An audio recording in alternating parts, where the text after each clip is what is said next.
Come back. Come back to me. Come back to me. Come back to me. Ooh, it's like we're in the Twilight Zone. We back. Ooh, Brad's off. Now he's Twilight Zone. Ooh, it's like it's like who didn't come back, by the way? Let's start taking names. Uh-oh. All right, because I'm like an angry little lawyer right now. Right. Okay, and we're gonna have to take some names. Okay, I don't even see myself live on Facebook. Are we live anywhere?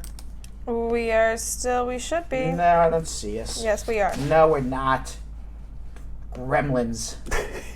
Goddamn gremlins again. This is where we're at. Everybody's saying we're back. We're not back. Until I see us. On YouTube, at least. Until I see us, we're not back. Yes. I don't see us. You see us? It says we're live on Let's see. Facebook. Let's see. No, we're not back anywhere. We're back, We're on, back YouTube. on YouTube. We're I see not. us on YouTube. Yes, we are. It's a lie. It's a Everybody lie. say we're back. Why does people say we're back when I don't see us back? I see us. You see us back? Yes. It's, Not on Facebook, though. I don't see us on I don't Facebook see us yet. back. I see us on YouTube. Every time I hit the YouTube button, I'm looking at the show. I see you. Look. From This I is know, you right but now. I see from the show before. Not don't- live on Facebook. That's what they're saying. I don't see us live anywhere. I see nothing. I got nothing, Belgium Kim. Everybody on Facebook says that we're back on YouTube, but not on Facebook. Mm-hmm. So, Interesting. Very interesting. very interessante. Well, I can't start a show unless we're on Facebook too. Yeah. I'm just gonna sit here and complain Oh, like a little baby. Hold on. Okay, like a baby, Kim. I'm gonna complain until you do something. I'm sure you are, Brad. I'm very confident in that Please fact. do something because I'm starting to complain now. I'm doing absolutely everything All I right, can, I don't Brad. see nothing. I don't see anything on Oh, what? YouTube. Says we What are is this? Yeah, what is this? That's What good. is this? Change 'cause of- Kim, Yes, Brad. I don't see anything. I understand. All right, I see that PBS NewsHour's live. Yeah, they're able to broadcast. Sure. Sure. Yeah, they have equipment that works, the PBS NewsHour. Yeah. Let's see. There we are. I see me live now. Yes. Ow, I see you live. Don Julio says I'm alive. DJ Killabuzz says I'm alive. Nature Boy This is on YouTube says or I Facebook? am back. Jonathan, can we have a roll call, please, to make sure that everybody's back and watching us? On YouTube? Anywhere. Okay, on YouTube, we got Danny Contreras. We got DJ Killer Buzz saying we're back. Del Rito saying we're back. Nature Boy saying nice show. G Knight over here. Joel and Reed. Tale. Giving a glass of wine. Are we turning up a bit? Happy hour. D Bean saying still here, squad. We got change name back. Princess Black. Scarlet Knight, Asgar Khan, Cordell Smith, Georgia Green. It looks like we're getting everybody back. Tia everyone back? Persuade, yeah. So what happened to Facebook? Kimmy Kim Kim. Don It DV. says we're streaming. Jamila Says we're Russell streaming. saying We hi. have everything on our end says that we are. Everything on our end. Yes. All right. Here's Schmoozing with Brad. News of the day. Brad Show Live. Here we are, Schmoozing with Brad. I have in my hand the top 97 stories, Belgium Kim and Jonathan Yo-Yo. Oh, yeah? The top story of the day is Brad Show Live goes down a second day in a row. Okay. Starting yesterday and every day in the month of July, Brad Show Live will start really, really good and then just end. And then we're going to tease everybody and then come back again. It's basically kind of like our guerrilla marketing tactics, right? To tease everybody. Yeah, you guys have to log on to see what goes wrong the next day. Yes, exactly. Hashtag what's going to go wrong today. All right, it's our guerrilla marketing tactics for the month. It was all Jonathan's idea, actually. He came and he says, what if we start the show?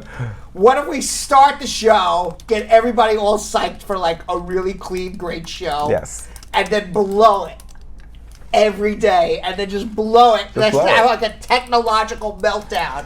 Like 3 Mile Island meltdown. That type of thing. Like this is Chernobyl back there. Ooh, not Chernobyl. Yeah, like Chernobyl. Ooh, That's Chernobyl. That is bad. That's bad, Chernobyl. That is bad. Meanwhile, back in the studio, Belgium Kim is working feverishly. Listen, I've never seen her so stressed out in my entire life trying to get back on to Facebook. Them fingers are working. Those fingers are working. They are working. Okay, to actually appear live on a live stream and be working to get us back on a live stream could be the first in history, right? To appear. I'm competing with Jackie Chan for most credits on a show. Yes, exactly. Dennis, where you at? Exactly. So we seem to be having an issue with Facebook. So why don't we just forget Facebook for today and just do YouTube? Because we're trying one more thing, Brad, before what we are we say going to do? Because I don't want to start ship. the show and then just come on Facebook in the middle. So we're going to wait one more second before we move forward. Sure. Okay, before we move forward. The good news. The good news. If there was any good news, I just got a text message from my dog walker. Lucky was able to poop and pee. So therefore... Oh, Lucky, well done. Yes, Lucky the dog. So therefore, I just see the text message coming in now. So therefore, I won't come back to my apartment to find any mess in the kitchen. Oh, great. So I'm very happy now. What a YouTube exclusive. What an exclusive. Tell me when we're on Facebook so I can actually start the show. I do want to say another Yes. good thing, though. Another good thing, at least everybody that's on YouTube, everybody that did put their questions, we do have it. You know, we saved it, and we will be getting to those during social media check-ins, so don't worry, all right? Make sure you tell everybody, though. At what point should I start the show, Belgium Kim, that we're going to give up on Facebook? I mean, we got 105 people. I am told to give it a minute. Right. I am told to give it a minute. I was told in my ear, have patience, young Luke. Have patience. Patience is Patience, very young Luke. hard for me to Some have. Uke. Uke? I think that's what I was told. Uke. Maybe Luke. I thought it was Luke. I thought it was Luke too, but I was told have patience, the young Uke. I don't know what a Uke is. We're live. We're live. We're live. All right, so ladies and gentlemen, we got to do something we like to call schmoozing with Brad. We have anything to schmooze with? No.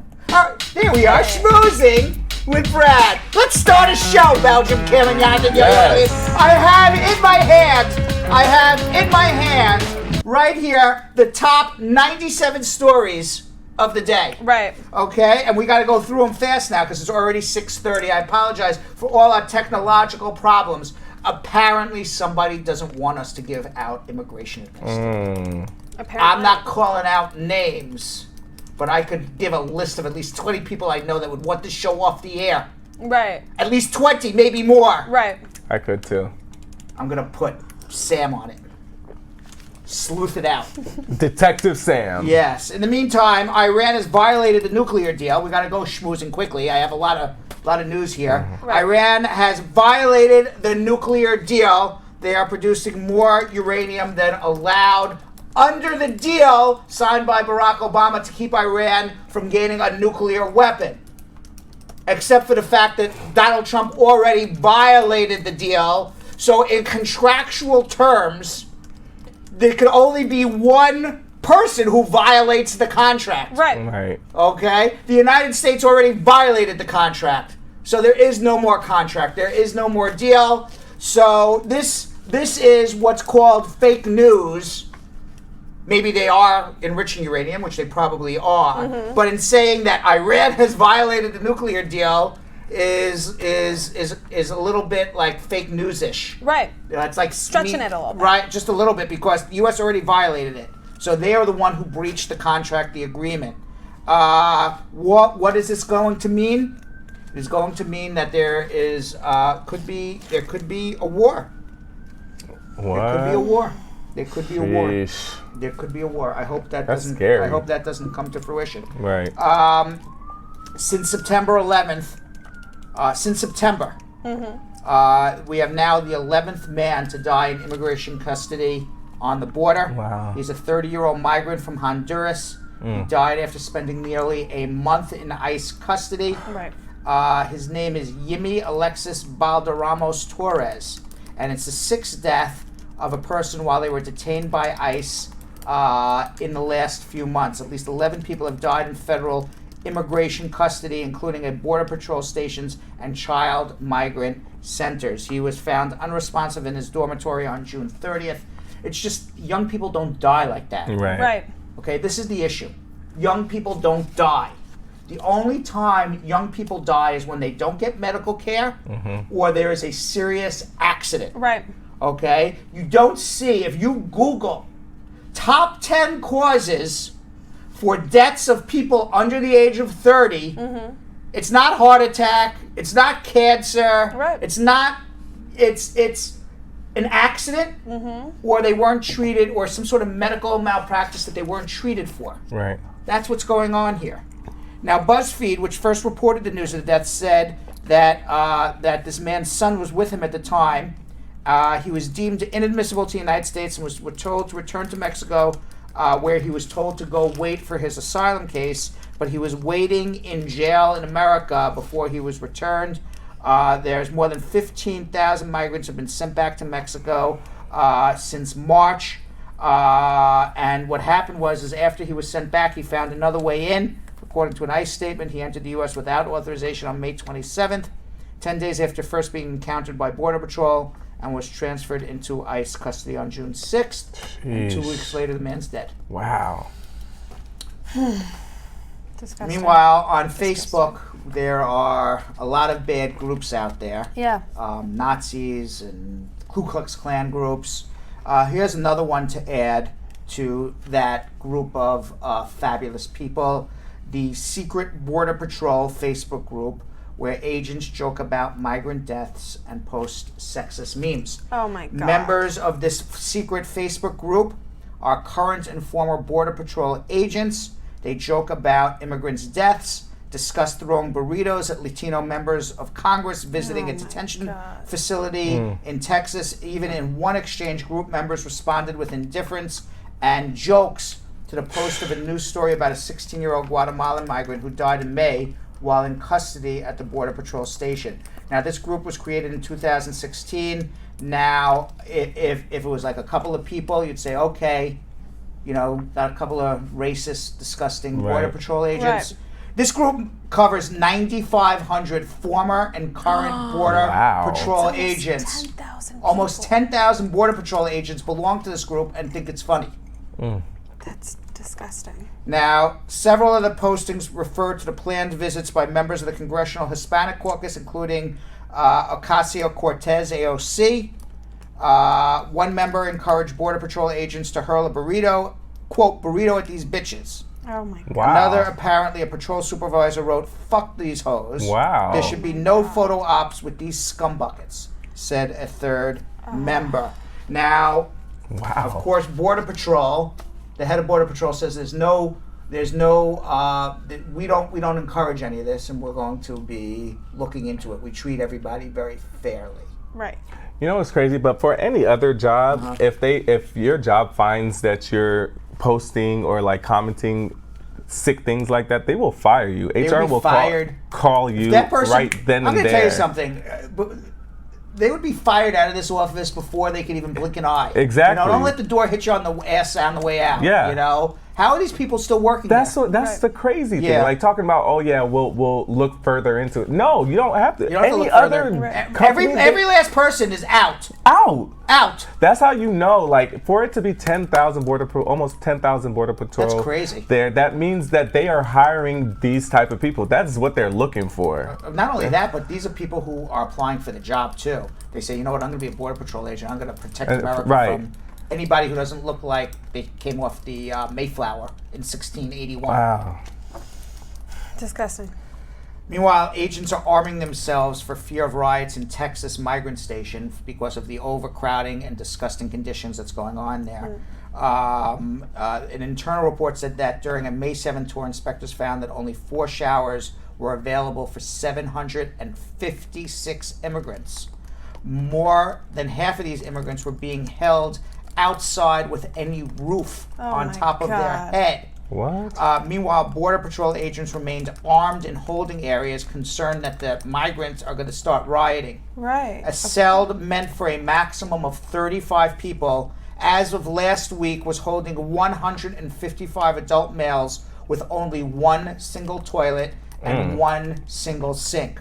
The crowding was so extreme that men could not even find a place to lie down to sleep. God. Temperatures in these cells climbed to over 80 degrees. With limited access to showers and clean clothing, detainees were wearing soiled clothing for days or even weeks. Now, the facility did have formula for baby food for children, but did not have enough clean clothes or soft mats for any babies to sleep on.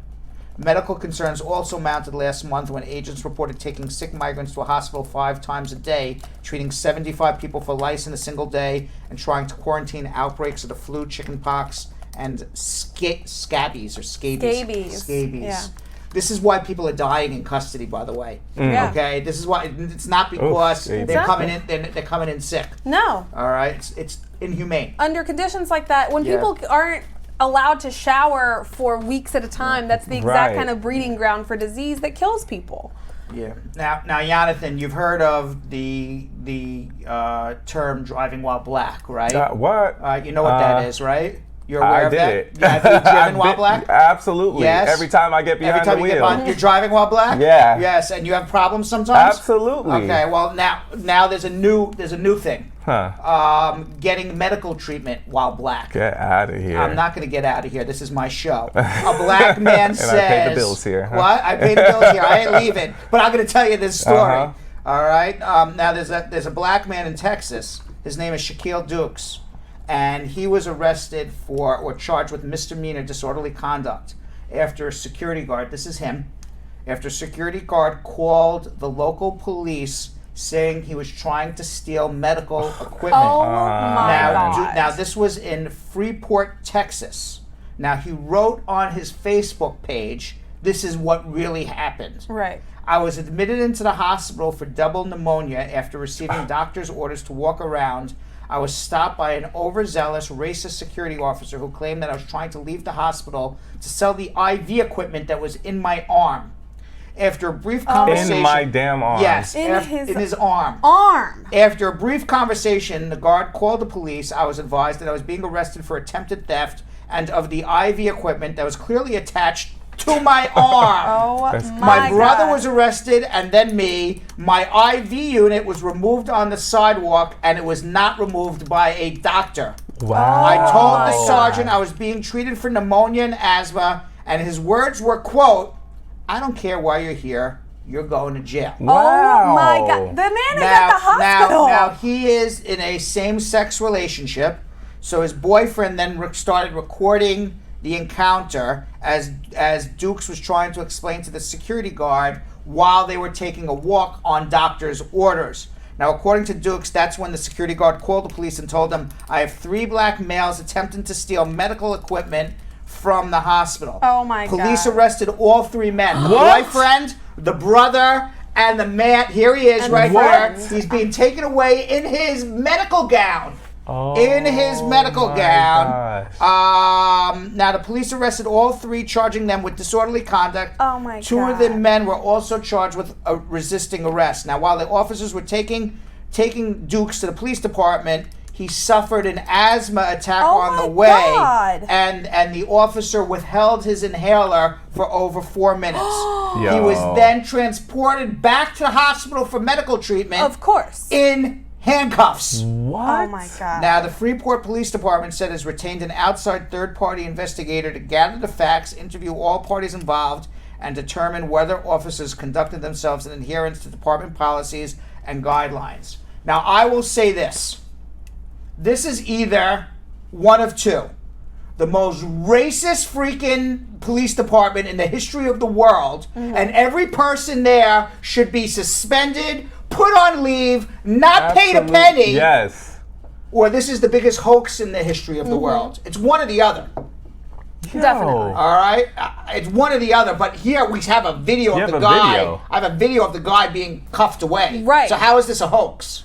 That's Because you can't believe that this would ever even happen. It's This is insane. How could this even happen? Wow. I don't. You know what? Glamma is absolutely right in the comments. She said, "Thank God for cell phone cameras." Can you imagine what happened before? Exactly. I always think about that too. I always think about like that. what they've been getting away with. Now, what is the investigation? Right. Okay. If in fact this really happened, then it's really easy to find out if this really happened. It's not that hard. Okay. Just look at then all of these cops should be they should be off the force and the security, right? And the security guard. The security should be taken and the president of that hospital should be fired by the board. Absolutely. And the vice president, and the CFO, and the CEO. And listen, everybody, take and them all all the out. C's. All the C's. All the Clean C's. house. The Clean C's, the house. the F's. If you have an abbreviation in your job title, you're gone. Correct. Peace out. like it. Right. I Okay. like it. Anybody would be able to do a better job at that hospital. Yeah. Simply arresting patients. That is insane. That's against the hypocritical oath or whatever it is. The hypocrite oath. Hippocratic oath. Hippocratic oath. Hippocratic It seems oath. hypocritical to me to arrest the patient. Right. It does. Right? It does. Oh my God. Crazy. Wow. At Crazy. the hospital, guy's got an IV in his arm. Where's he Yeah. gonna go? How far And is then he they gonna took run? it out. They definitely have a case to sue, huh? Oh, no question about it. No question about it. What? Yes. Yeah. All three of them. All Get- three. Get all the money. Right. Unlawful arrest. Right. The guy took the IV out of his. Didn't even let the doctor take it out. Yeah. That's no. Now, I assume he'll be fine and healthy, but there's a lawsuit there. That's for sure. As there should be. Right. That's exactly what Tali Tali There's said. civil rights violations. Yeah. I'm sure there's state civil rights violations in Texas. There's federal civil rights violations. You know, Do they have state civil rights the thing in is, I don't know, but the thing is, it's okay to have the lawsuit and for them to get money, but what really needs to happen is those cops really need to suffer the consequences. They have to be charged with something. They have to, because this is happening so much, and they think they get away with it. This is what I was just having a conversation about cops and cops who take bribes and how do you get a police force that will do the right thing. And the only time I think that you'll end up doing the right thing is you got to hurt them in the pocketbook. Exactly. Because if you're gonna hurt them in the pocketbook, only then will they act appropriately. That's the only but way. if you are given power and a badge and a gun, and you can't be hurt, and the only way you can be hurt, because you can't, even though a cop may shoot an unarmed black man, okay, we still have dignity here. We're not going to turn around because they did that and shoot the white cop. Right. Okay, we're not going to go back and shoot somebody else. Right. It's not it's not like even though the Bible does say eye for eye, we're not going to do that. So where do you hurt them? Where do you hurt them? Their pockets. In the pocketbook. Okay, there should be, if you're even accused, you should be off the force, no pay. Yeah. And if it is found that you did it, and it's not beyond a reasonable doubt by a preponderance of the evidence, okay? Because we're talking about two different things. Yeah. Okay? Because a lot of these cops get off that says, you got to prove to go charge criminally beyond a reasonable doubt. Yeah. Okay, yes, beyond a reasonable doubt, you go to jail. But if by a preponderance of the evidence you violated somebody's civil rights, 51% says you violated it, 49% says you did it, you should be off the force, no pension. Absolutely. I agree. Absolutely. Okay? I agree. And then cops will be given, they may not go to jail because you still got to prove beyond a reasonable doubt. But if you really want to change a cop's behavior, take away their pension. Absolutely. I was just about to say. Take away their pension. Yep. So how do you take, because right now the only time they get off the force is if they commit a crime. Right. And that's beyond a reasonable doubt, and it's very hard to prove unless there is a camera present. When there's a camera present, a lot of times you'll find convictions. When there's no camera present, that's when cop says one thing, and whoever got shot or whoever witnessed it says something else. You don't know who to believe, and you can't prove beyond a reasonable doubt. Right. But you certainly can, in those situations, prove by a preponderance of the evidence. Senator Salinas says, I lived in Texas for 10 years, not surprised. And I've been to Texas a lot. Right. No, I'm not either. Well, Sad. well, yeah. All right, let's get to some other news here quickly because we got to get to our immigration questions. But that's the solution. Right. Yeah, no. Okay, you want a solution to change behavior very fast? Hit him in the pocketbook. Right, Yeah. absolutely, you're right. And change what it takes to hit him in the pocketbook, because right now every cop only gets hit in the pocketbook by going to jail. Right. Yeah. You didn't commit a crime. You didn't commit a crime. And now beyond the reasonable doubt is like there's no doubt in my mind that this person shot that person intentionally. Okay? But there's so many incidences where you're like, you know what? It's more likely than not that he did it. And if it's more likely than not that he did it, then you lose. Miss Moore Who's Miss Moore? Yeah. says remove their medical coverage. No, you just take their pension away. Pension even more, yeah.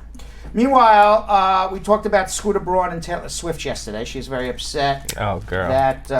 She's very upset that Scooter Braun, who is Justin Bieber's manager, Right. has purchased all of her library of songs. Right.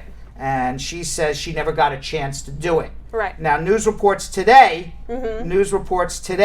say that Swift knew for months Right. that her library of music was up for sale. Right. She chose not to make a deal. Right. We don't know who to believe. Okay, yes, but. We don't know who to believe. She didn't know. She was given the opportunity to If buy anybody the cares. masters. If anybody cares. I don't. She was You given. care? You don't care about Taylor Hell Swift. no, I can't stand her. And I gave her the chance. I gave her, a little bit of sympathy. I said I felt bad for her because, You don't like her as a person? You don't like her music? her music is catchy. She's just annoying. She's Aggie. She's just annoying. Okay. And Belgium Kim, big fan.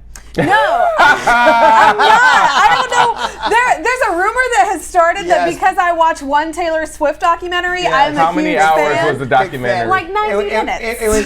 It was over 11 days. And fully It's only 90 minutes, but I watched 11 times. No, I'm kidding. But no, I do think that there is a difference between getting the opportunity to buy your copies or your masters and knowing that they're getting sold to your worst enemy. She didn't know they were getting sold to her worst enemy. But you want to know what? If it really meant, if it was that important to her, she's got enough money. Just go buy it. Yeah. See, but the thing is, whatever Scooter Braun paid for it, she could have paid $5 more and got it. I'm sure. 100%. And that's the thing. See, I didn't know that she had the chance to do that. So regardless of whoever was going to get it, if she had the chance, she should have taken it. By the way, Brad Squad, not big fans of Taylor Swift. Thank you. I'm looking at these comments here. None of them are very big fans here. She's just always the little. I hate to say it, but she's always the victim. She's and always she's always like herself. the poor, sad little white girl, and nobody cares anymore. As Julian so poignantly points out, Taylor ain't Swift. I like that. I just read that. That is hilarious. Taylor ain't Swift. No, so meanwhile, you heard about the woman who alleges that Donald Trump tried to sexually assault her. Which one? And rape her. Great question. And rape her. Although she didn't use the word rape, but she describes a rape in a dressing room in Bergdorf Goodman about 25 years ago. Yes. And people are saying, well, why are you speaking up now? Now, Donald Trump says she's only speaking up because she wants to sell a book, and I've never met her before in my life, and I don't know what the hell she's talking about. So she has come out and said why she is speaking out now. Now, she told friends at the time, both her name is Jean Carroll. She told two friends, Lisa Birnbach and Carol Martin, two separate people at the time that it happened. They both counseled her not to say anything. Now, she said on Access Hollywood that the allegations of sexual misconduct against Trump, the Access Hollywood tape did not compel her to speak out about her own experience with him. If anything, she describes herself as gun-owning Democrat, and she figured that the accusations made Trump appear strong in the eyes of his supporters. And she was right. As Carol described it, the original idea for her book had nothing to do with Donald Trump. Rather, after years of listening to her readers' concerns, she had decided to take a trip around America and ask women the question, do we really need men? And the plan was to visit towns named after women, such as Cynthiana, Indiana, to eat in restaurants named for women, read books by women, and listen to female artists in the car. Oh, I love that. Wow. Yes, But then the Me Too movement happened.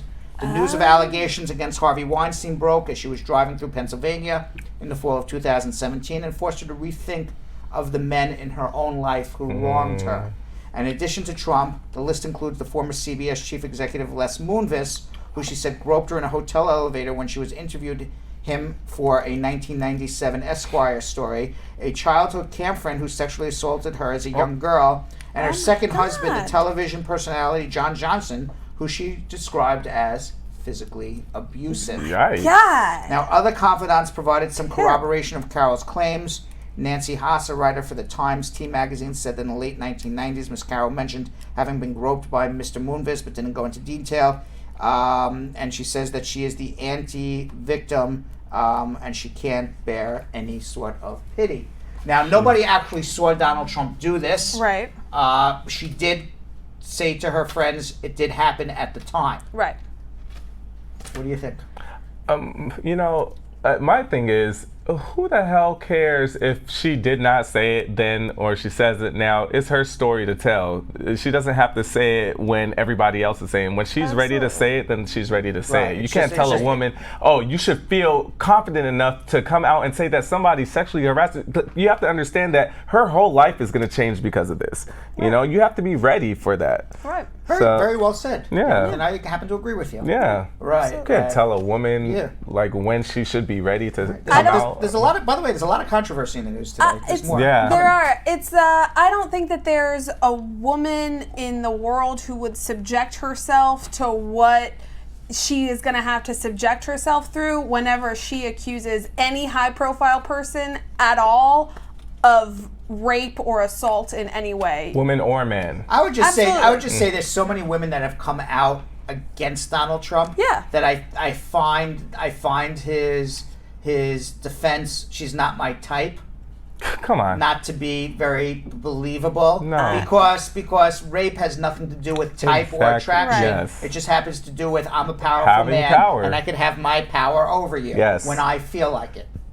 And the number of times that we hear from these men, like, I've never even met her. I don't even know her. I've never even met her. We saw it with Brett Kavanaugh. We see it all the time with Donald Trump. And it's like, that's not accurate. That's straight up not accurate. You know, it's scary to be a woman. Yes, it is. It's very scary to be a woman. It is very scary to be a woman. It's scary to be a person of color. Yeah. It's scary to be everything. Yeah. Right? Colin Kaepernick. Here's another more controversy from Colin Kaepernick. Yeah, do you know about this? He's my frat brother. And yes. you know about this with Nike? With Nike. Yeah, he reportedly influenced Nike to cancel a sale of an Air Max 1 Strike 4th of July shoe. Instead of it being an Air Max 1 Quick Strike Force, they were calling it the Air Max 1 Quick Strike 4th of July shoe. And they were calling it the Betsy Ross edition, right? Because they were putting on the American flag, the original American flag with the 13 colonies on it.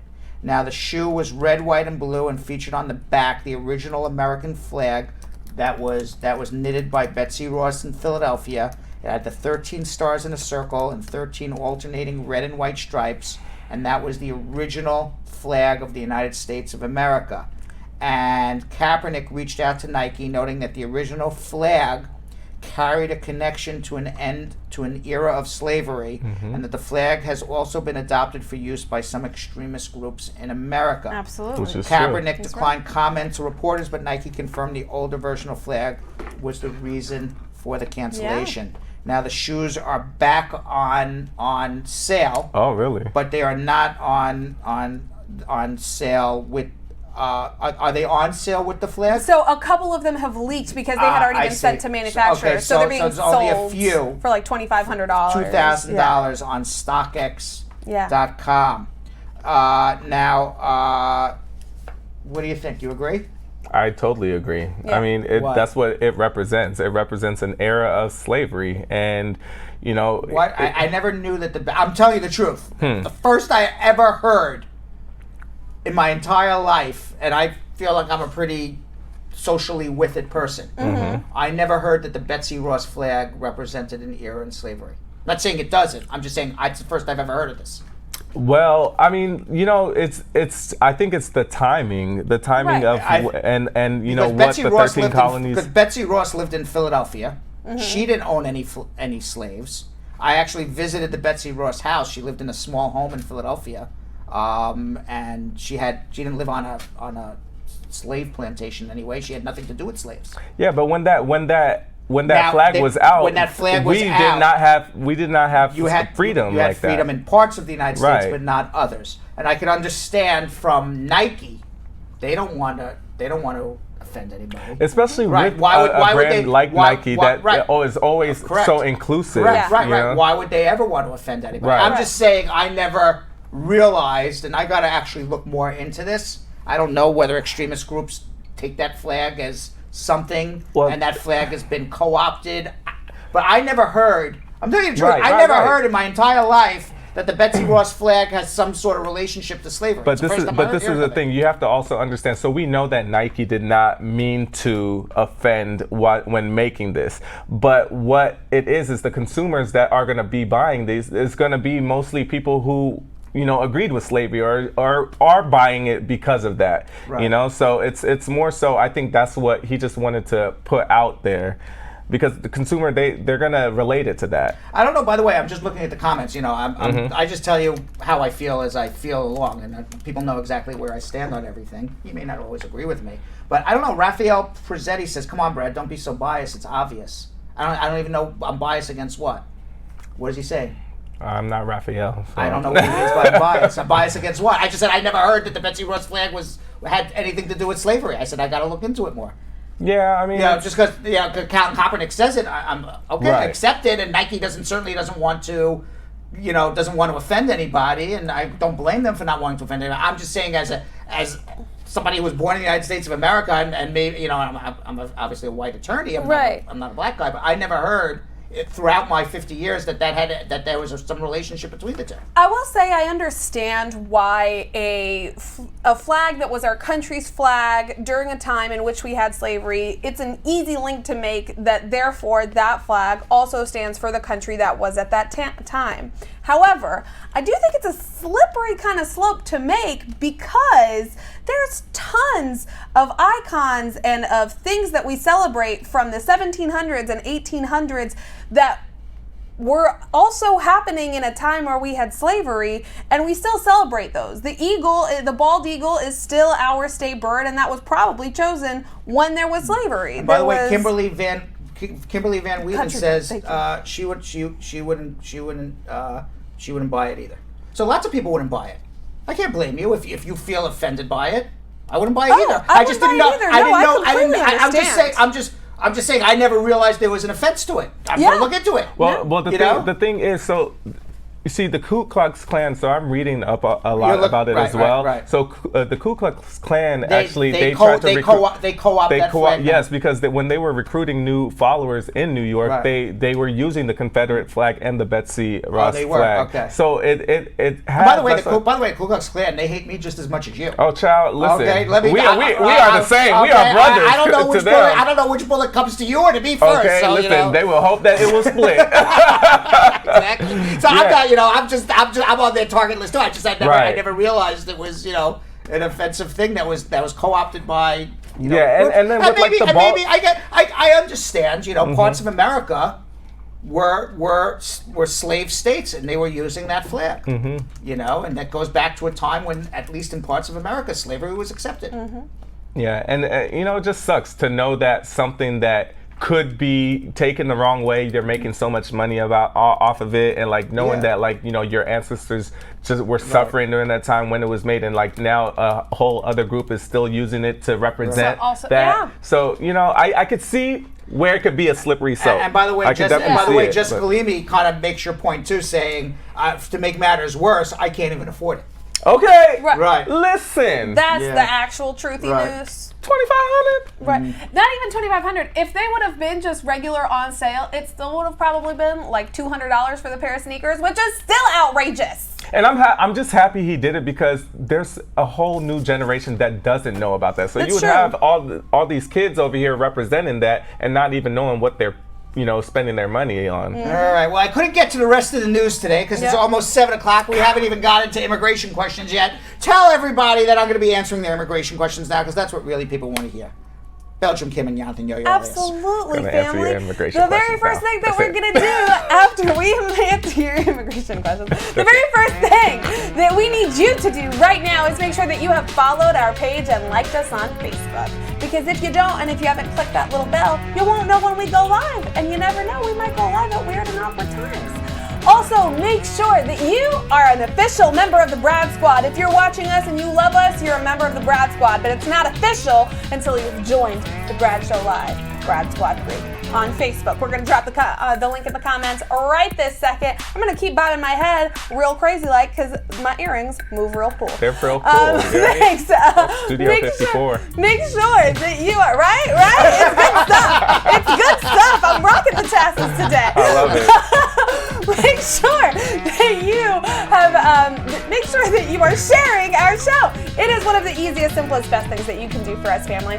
Hit share, hit send us a message, and slide up into random people's DMs to let them know that we are live right now, and this is when they can get free answers to their immigration questions right this second. And also, make sure to start a watch party. Hit share, start a watch party. It'll let all your friends and family know that you're watching this show. It'll start your very own little comment box.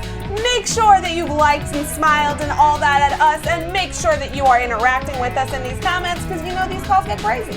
On YouTube, what do we do, yo-yo? On YouTube, you definitely will have to also join the Brad Squad on Facebook. So we will put the link out. You can click it and you will join, okay? Join. Just because it's on Facebook doesn't mean you can't join. If you have a Facebook account, make sure you please join so you can get all the incentives that everybody else is getting.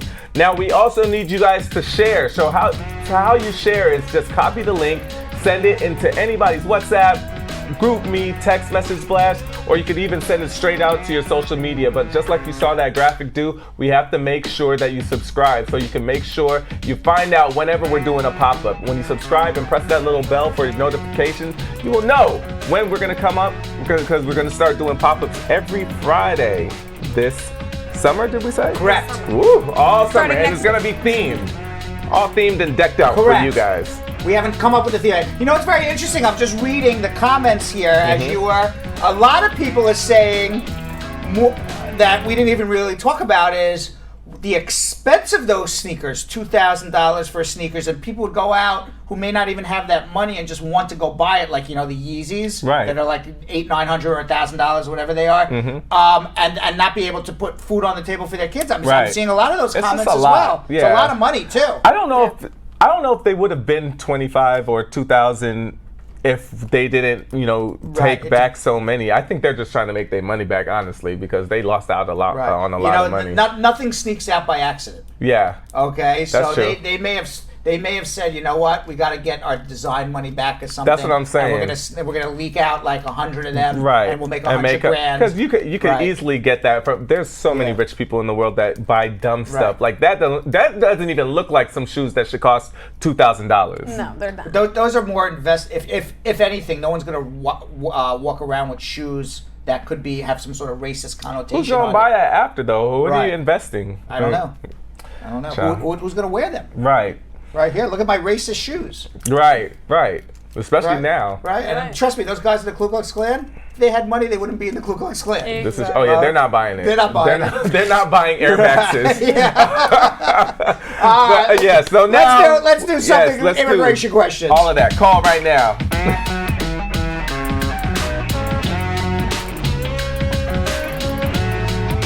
All right, let's go to Sean in Newark. He's been waiting over an hour, Sean. Sorry about that. How are you? Hi, bro. What's going on? Hello? Yes. Yeah, how you doing? Good, how are you? Yeah, good. Yeah, sorry, I have 3 questions I just want to ask you real quick.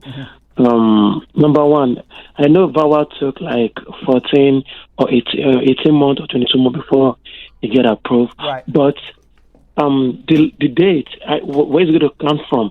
Because on the prima facie, there's a receipt date on it, and there's a day on the prima facie. Is it from the receipt date? From the receipt date. Is that counting from? Counts from the receipt date. from the receipt date, right? Mm-hmm. The receipt date that I wrote on it. When you file your application, they send you back a notice. Right. They said it was received on January 1st. That's the day it's counted. Oh, because the date I wrote on the prima facie, and I saw the receipt date, and The so I just want to confirm prima that. facie is something different. So when they say, here's your date for prima facie, that means as of that date you could collect government benefits, like Medicaid or Yeah, I know. food stamps. I know, but that's on the why they prima have facie- that's why they have that date. Those are two different dates. Oh, I know, but when on the prima facie, there's a receipt date written there also. It's different from in the prima facie is a 1 year date, but there's another date written there like a receipt date. I just want to know, is that one that you follow? Well, I would follow. I would follow the receipt date on the original receipt. That's the date you follow. Oh, okay. And the second question. Yes. Sorry. Getting a prima facie, does it approve? Does it give you guarantee that the VAWA that you file is going to be approved? No, or it does not. It doesn't matter. No, it does not. What a prima facie means is that on its face, there has not been an immigration officer that looked at your application who has authority to approve your case. Somebody in the mailroom has a checklist. Did they submit Did they submit this? Did they submit this? Did they submit this? Did they submit this? Yes. But nobody has really looked at it. They just saw that you submitted evidence that covers everything on the checklist. So on its face, just by taking a quick glance, looks like you got a good case. We'll give you benefits until an officer takes a look at it. So prima facie, yes, that means you're heading in the right direction. It's not a bad thing to get. I'm just saying it doesn't mean for sure you're getting approved. All right. Thank you. My last question. Sorry. Has the government has authorized VAWA or is still on pending? Still pending. We'll know more in September. It's not going to happen until September. It's going to be right down to the wire. Oh, from September, right? Yeah. All right. Thank you so much. Thank you. All right. Let's go to Sean in the Bronx. Sean. Hi. Good evening, Brad. How are you, Sean? I'm all right.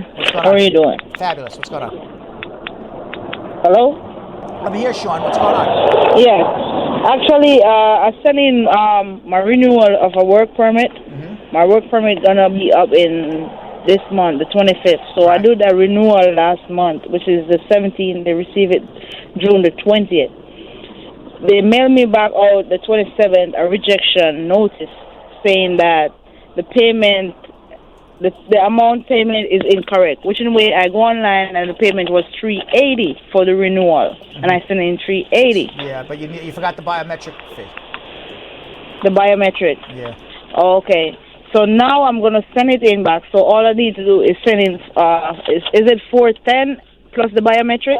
Because now I'm seeing it's 410 for the application form. It's my last recollection, and I'm terrible. I'll be the first one to tell you that I am terrible with filing fees, but my recollection is it's $455 in total. But let me double check. You can go right online and see. You go to I-765 employment authorization, filing fee. Did. It's $410, it's $495 in total is the fee. $495. Yes, that's what you need to submit. Okay? Okay. All right, thank you. You're very So welcome. as soon as, meaning that they had my case before, when they received it, meaning that my work permit is going to be up the 25th. Am I going to be able to? This is what the law says. As long as they receive it before your work permit is up, and you have a receipt, that's good. You're allowed to legally work for an additional 180 days while they make a decision. Okay. All right? So just get it back. All right. All right, thank you. Thanks a lot. All right, let's go to Chrisella in Kirksville, Missouri. Chrisella. Hello? Hi, Chrisella. How are you? It's Kalisha. Kalisha, my apologies. It's fine. What's going on? I have a question. Okay, my husband came here to the United States on a DP visa through the United Nations, who he worked with in Liberia. And what shortly type of visa? I think he said it's a DP. I'm not exactly no sure. such thing as a DP visa. If you work for the United Nations, it's a G or an A. Okay, well, I think it was she. G, okay. Yes. Right. And he came here and he shortly got married to a girlfriend, and he received his green card. And the 2 years after the green card, he was supposed to file the I-751 form. Right. And in the mix of filing the I-751 form, he got a divorce from his wife, and they denied the I-751 form. And they basically were saying the reason why they denied it because they say he couldn't prove that it was a bona fide marriage. Okay. The reason why he couldn't prove there was a bona fide marriage because he didn't have any papers, so he didn't have any work history. He couldn't do a lot of things in that mix of a time. Okay.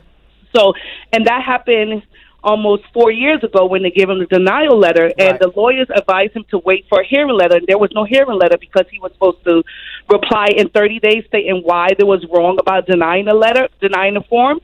And he didn't do that. So now it's here 4 years later. We've been married for 3 years. Right. And we have a 1-year-old daughter. And now we're trying to figure... So this is my guess. Okay? When your I-751 is denied, it automatically leads to a removal hearing. So my guess is that... I doubt that he fell off their radar. My guess is that they sent a notice to him for removal. He never received it. Maybe he wasn't at that address. Maybe the mail didn't come to him. Whatever it is. My guess is that he is right now living in the United States with an order of removal in absentia, meaning he never showed up to a deportation hearing. The judge is like, where's your husband? He ain't here. I'm going to order him deported in absentia. Now, he would have to do two things.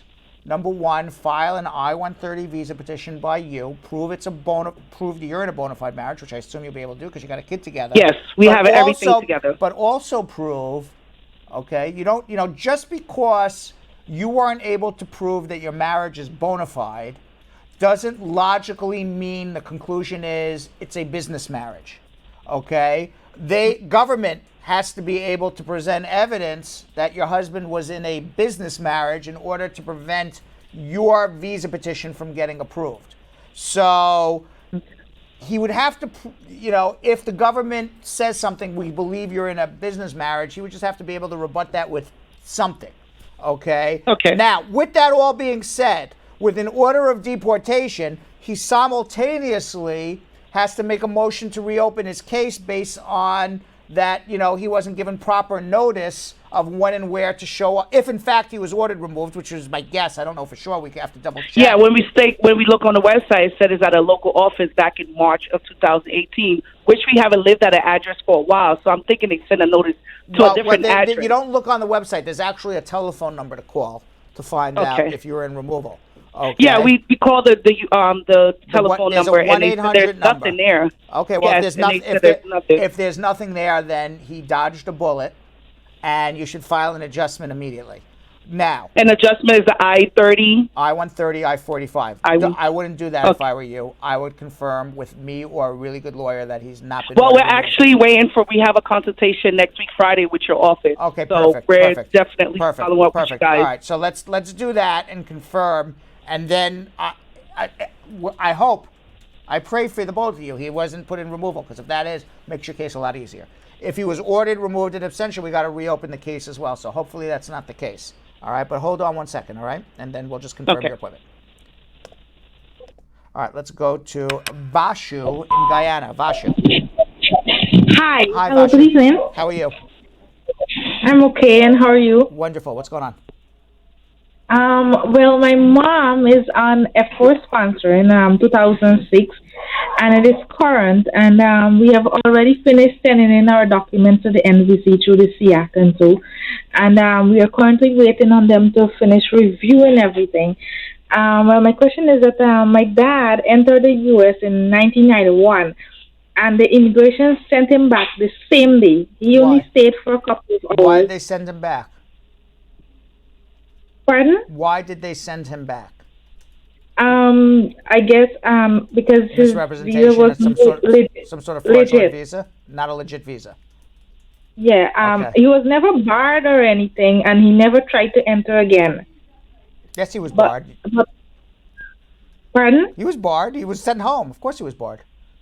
Yeah, but okay. And in 2017, he applied for a visitor visa, and on the application, he stated that he never went to the U.S. and at the interview, he told the person who interviewed him the same thing. All right, that's And misrepresentation. when And then they discovered that he had this him issue in 91. again, he explained and tell the truth in the end, and he was denied the visitor visa. Right. But his passport was never had a 10-year bar or anything since in 1991. All right, so this is the story. Okay. I assume he was stopped in 1991 for having a fraudulent document. That is misrepresentation. If you are stopped for misrepresentation, even in 1991, because it was not a summary inadmissibility until 96, it was an exclusion for 1 year. So he was barred for 1 year because he got stopped and returned back to Guyana. He was also barred for life for making a misrepresentation. He compounded that problem by going in 2017 to the U.S. Embassy saying, I never came to the United States before, and lied a second time. Right. And then was caught. So he has 2 misrepresentations and an exclusion in 1991. He is never getting a visa under those circumstances. Maybe a family member, such as a spouse or a parent, if he has a spouse or a parent here, can sponsor him and get a waiver, maybe based on extreme hardship. But he has put himself in a very bad position. Okay, well, his IV foreman already has been paid and been processed. So at the interview, they will deny him alone or the entire family. Who sponsored him? Well, he is accompanying my mom. My mom is the principal beneficiary. 1 second. This is your mom. He's married to your mom? Your Yes. dad. Okay, so it's your dad married to, and who's sponsoring your mom? Her brother. Her brother. Okay, so mom would get a green card. Dad would not get a green card. Children under 21 would get a green card. After mom comes to the United States, perhaps mom can, which would be his wife, would be able to do some sort of waiver for him. Okay. All right. So he alone would be denied. He will be denied, yes. Okay. I have another quick question. One of my friend, her mom is sponsoring an F3 sponsoring, and she's 23 right now. And when the visa becomes available, she's 23 and being sponsored by. No, her mom. Her mom is being sponsored. And the F3, and she's 23. Most likely she's going to age out. I mean, they have Child Status Protection Act laws, but most likely she's going to age out.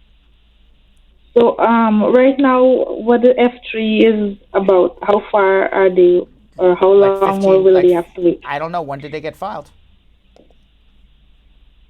Okay. That wasn't. 1 second. That wasn't in. That the answer didn't need a response. Okay. I said, when did they file? In 2010. In 2010. Okay. And they approved in 2011. All right. So 2010 December filed. They're not in 2011. If it's the F3 category, they are in September 8th, 2007. So it's about 4 or 5 more years of waiting. Okay. All right. Hold on 1 second. All right. Let's go to Karen in Queens. Karen. Hi. Hi, Good evening, Brad. Good evening. Hi, I'm good. Thank you. My question is, how do I remove conditions from a 2-year green card if I'm divorced? You file the I-751. When's your 2-year card up? It's going to be up in next year, the end of next year. Okay, so I recently got the 2-year in November last year. And you're already divorced? It's in the process. Okay. So at 90 days before the end of your 2-year anniversary, you have to file an I-751 on your own with evidence that you and your spouse resided together and had a financial relationship for some period of time after you got your green card. Okay. And then you will get a green card. Okay, thank you. All right, and if you need help, hold on. Let's go to Eddie in Hollywood, Florida. Eddie. Hello? Hi, Eddie. Yes, good afternoon, Good Brad. afternoon. What's going on? I'm married. Yeah, Hello? go ahead. I'm listening. Yes, I'm a U.S. citizen, and I'm married to a young lady, my wife, and we want to know what we need to do to have a bona fide marriage, to have a bona fide. What do you need to do to have a bona fide marriage? Yeah, we do, but You have a bona fide marriage. I think your question, I assume you have a bona fide marriage, and your question Right. is, how do you prove it? Okay. Because I can't prove something that's not real. In other words, if you're not in a bona fide marriage, how do I prove it? It's impossible. So let's. No, we're living together, but okay, fine. what kind of So evidence I'm starting with the premise. You're in a bona fide marriage. You don't know what to do. Okay, so you need Right. a bona fide marriage, according to the Immigration Service. This is what they teach the immigration officers when you go for an interview: is do you live together in the same house, and do you have a financial relationship between you and your spouse? Those two things are bona fide marriage. So how do you prove you live in the same house? You got mail addressed to the both of you at the same house, jointly or separately. You have pictures together with friends and family in your house and you know out and about town. It's kind of how you live together. Then they're going to ask you questions about your living arrangements. What side of the bed do you sleep on? What type of toothpaste do you use? What's the color of the couch in the living room? Things that only a husband and wife living together would know the answers to. So based on your documentation and their questions, they will determine whether or not you live together. And if they're still not sure, they'll send somebody out to your home, an investigator, and knock on your door. See if you're living there. See if you have clothes in your closet. You know, a lot of times the investigator walks in and goes, "Where's your husband's clothes?" They're not here. He's obviously not living here. Okay? They're going to knock on the neighbor's door. "Hey, you ever see a picture of this guy? Is he hanging around here?" "No, never saw him." Then you're not living there. Okay? So there's ways for them to determine whether or not you're living together. Then the second part, one second. The second part is, do you have a financial relationship? So what is a financial relationship? That means you commingle all of your money. Commingle means you put it together, you mix it up. I'm married to Belgium Kim. She gives me her $100 that she makes today. I take my $100 that I made today. We put in the bank. We got $200. This is what we made today. Now, what do I do with those $200? Me and Belgium Kim, who I'm married to, who I'm not, but I'm just using that as an example. I don't want to get anybody carried away here. Okay, me and Belgium Kim pay our bills together with that $200. Okay, so you'll see the money go in together from our two separate jobs, and you'll see the bills of our household being paid through that checking account or whatever, however you pay your bills, or credit card bills, or whatever, however it's paid. Okay, because sometimes you do it electronically or whatever it is. But in other words, you commingle your money, and then you pay the debts of your marriage with that commingled money. That's how you prove it. Does she have to go on my lease because I bought a house? Does she have to be in the house? Well, she doesn't have to be on the house. There's no rule that says if she's not on your house, then you're not in a bona fide marriage. But at the same time, you got to prove that you have a financial relationship, and if she's not on your house, are you still paying all the bills together? And quite frankly, whether she's name is on your house or not on your house, if you get a divorce, she owns part of that house. She owns either if the house is bought during the marriage, she may own 50% of that house. And if the house was bought before the marriage, she owns a percentage of the increase in value in that house. And that has nothing to do with whether her name is on the title or not. Wow, okay. All right, so, if you don't want your spouse to own a house with you, then you have to do a prenuptial agreement. It has nothing to do with whether your name is on it or not. Okay. All right? All right, and just to give a little quick snippet, somebody said to me earlier today. Yeah. Brad, you know anything about law outside of immigration? There you are. There you go. There you go. That's a good question. That's right. David in Dallas, Texas. How are you? David. David. Yes. How are you? See, I know I'm doing enough okay. about law to be dangerous in every subject, Belgium. That's right. There you That's go. right. But I know everything about immigration. All right, David, what are we going to do to help you? David, Yes, sir. how are you? I'm doing okay. How about yourself? What's going on? I'm good. Yeah, I have a 17-year-old boy with a 10 years permanent residence, Right. and I have a 10-year permanent residence too. I applied for my citizenship, and it was denied, and I was told I can reapply again. How old will my boy be that he has to file for himself, or When he's he can when he's automatically 18, your son will be an automatic citizen if you naturalize before he turns 18 and he's residing with you in the same house in your legal custody. If he turns 18 years old and you are not yet a citizen, or he's not residing with you in your legal custody, then at 18 he would have to naturalize himself. Okay, by he turns 18 in about 3 months. That means he'll have to go by himself, right? He's going to be 18 in 3 months, you said? Yes, sir. Yeah, so if you're going to you're not going to be a citizen in 3 months. So when he turns 18, you see, you can't even file a naturalization until he turns 18. So prior to 18, you only become a citizen automatically through a parent. You can't do anything affirmatively to become a citizen. Once you turn 18, 3 months on his 18th birthday, he can file his naturalization. Oh, okay. The reason I'm a little bit skeptical about it is because he plays soccer, and he was supposed to go for the U.S. national team, but he couldn't go because he's not a citizen yet. Right. Well, in 3 months, he'll file for his naturalization, and he'll be a citizen in another year or so. He'll be on the national team in a year. All right. Thank you very much. Okay. All right, let's go to Colleen in Brooklyn, New York. Colleen.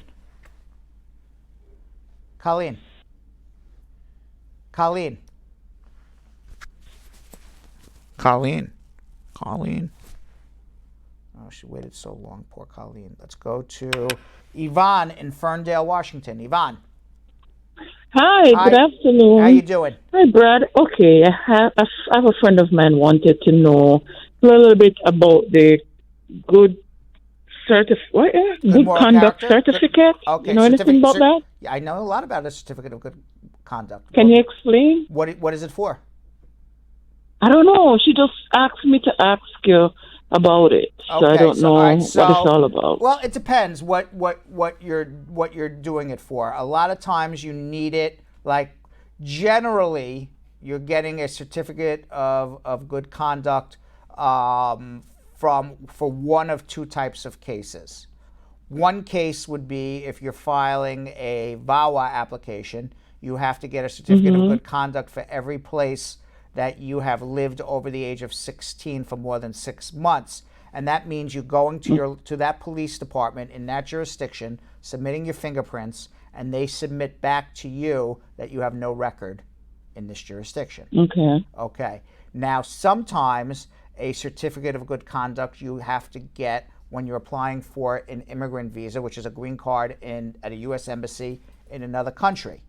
You do that through the national criminal database, or the national police, or the national, whoever the FBI of that particular country may be. Every country calls it different organization. And you submit your fingerprints to that country's FBI, whatever that FBI would be, and they would give you back a letter saying that we've checked your fingerprints and that you have no criminal record within this country. And you have to do that for every jurisdiction that you've lived in. Usually that's when you're getting those certificates of good conduct in one of those two cases. Oh, so you have to have something where you file under then. Yes, but now you don't need it for when you're adjusting your status on a marriage case, because you're just going to submit your fingerprints and do biometrics. But you're not doing biometrics at a U.S. embassy in another country. And for the VAWA, they make you do it again anyway. Okay. All right. Okay, I have another question. Take, for instance, you are married and you have your spouse who's a green card holder and he verbally abusive, and then it moved from verbally to physical. What does that person do? That person should get the hell out of that house. Nobody should live in an abusive relationship, and prove this. But what if it's the person apartment and you live with her? Then you have nothing else, but she have everything inside you, and he won't go. Then you go to family court, and you get an order of protection against him, and he gets thrown out of the home. Okay. All right, but he shouldn't be there, and you should be protected, or that person should be protected, and then file a VAWA application, and then switch it with the adjustment, which is with the I-130. I mean, you generally need a lawyer to do VAWA cases, or somebody who knows what they're doing. But yeah, you go. The first step is go to family court, and get him thrown out of the house. Tell the judge, hey, guy's beating me up every day. All right, could I have some protection here? And the judge will order him out. And if he doesn't leave, you take the order of protection to the cops, and they'll arrest him. Okay. All right. All right. That's it. Okay. Thank you. You're very welcome. All right. Let's go to Rosalie in Rochester, New York. Rosalie.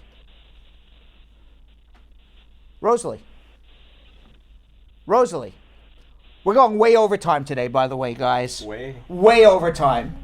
Okay, way overtime. Okay. All right, I'm gonna have to call my accountant for this overtime. Yeah. Rosalie, not answering. John in Akron, Ohio. John.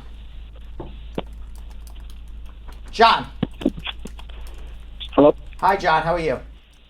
Hey, I'm well. How are you? Good. What's going on? So I have a question. I recently filed a I-130 with the I-45. I'd come into the country in '97 on a G2. So I overstayed, and then afterwards, I believe, we tried to adjust status, but it was denied and was placed in removal, but those proceedings were administratively closed in 2001. Why was it denied? I'm not. I believe it might have been an asylum case. I'm not too sure. So when I came in on G2, I was, I believe, 6 or 7 at the time. So I was a derivative of my mom's application. Okay. So I'm not. All right. So if you don't know the exact specifications, I certainly don't know the exact specifications. But if you were ordered deported, you have to reopen your deportation case first. And we got to figure out why you were ordered deported and if it's possible to reopen, and then adjust your status. All right. So hold on 1 second. All right. Hold on. That's what needs to happen there. Let's go to Carla in New York. Carla.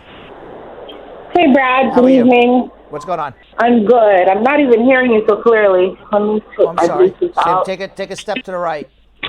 That usually works. All right. Are you hearing me better? Yeah, she took a step to the right. Yeah. No, she actually got off the speakerphone. Yes, I hear you fine now, Carla. Okay, good. I wanted to know something. Recently, a friend of mine had her interview, and the interviewer asked her for her phone, and he went through her phone and saw like new pictures of her, and he went through her husband's phone. That's why.